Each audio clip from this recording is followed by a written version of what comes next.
இந்த அன்றைய தினத்துல அரபா மைதானத்தில் இருக்கக்கூடியவர்களுக்கு தண்ணீரையும் ஜூஸையும் இந்த ஊரு கவர்மெண்ட் பிரியாணி என்ன அது என்ன உணவு ஐட்டங்கள் அத்தனையும் டன்னாவாக கொண்டு வந்து தருவாங்க.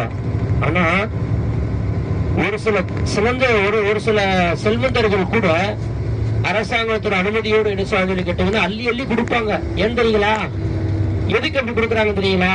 அன்னைக்கு கொடுக்கக்கூடிய தர்மத்தினுடைய நன்மை இந்த உலகத்தில் எங்குமே கிடைக்காது. அதனால தான் ஒரு சில ஹாஜிமார்கள் ஊருக்கு ஹஜ்ஜுக்கு வர முடியவில்லை என்று சொன்னால் ஹஜ்ஜுக்கு வரக்கூடியவர்களிடத்துல இந்த அரபா மைதானத்தை, அரபாவுடைய சிறப்பை தெரிந்தவர்கள், அரபாவுடைய மகத்துவத்தை தெரிந்தவர்கள் ஹஜ்ஜுக்கு வரக்கூடிய இடத்துல ஒரு 1000மோ 2000மோ கொடுத்து அங்க போனதற்கு கொண்டு ரியாலாக மாற்றி அங்க அரபா மைதானத்தில் என்ன செஞ்சு கேட்டீங்கன்னா ஹாஜிகளுக்கு தண்ணீரையும் ஜூஸையும் யாருக்கு வேணாலும் இங்க வாங்கி கொடுங்கன்னு சொல்லுங்க. நாம நினைக்கலாம் அல்லாஹ் எப்போ நம்ம எல்லாம் ஹஜ் செய்ய முடியுமான்னு. அப்படி நினைக்க கூடாது. என்னுடைய இறைவன் எனக்கு ஹஜ்ஜுடைய பாக்கியத்தை தருவான். என்னுடைய ரப்பு எனக்கு ஹஜ்ஜுடைய பாக்கியத்தை தருவான். அதற்குள்ள ஏற்பாடுகளை அல்லாஹ் நமக்கு செய்து தருவான் என்ற உறுதியான நம்பிக்கையோடு இன்ஷா அல்லாஹ் நீங்கள் நியத்து வைத்து தான தர்மங்கள் செய்யுங்கள். அல்லாஹ் உங்களுடைய தேவைகளை அல்லாஹ் பூர்த்தியாக்கி தருவான். எப்பொழுதுமே தர்மங்கள் அதிகமா செய்யணுங்க.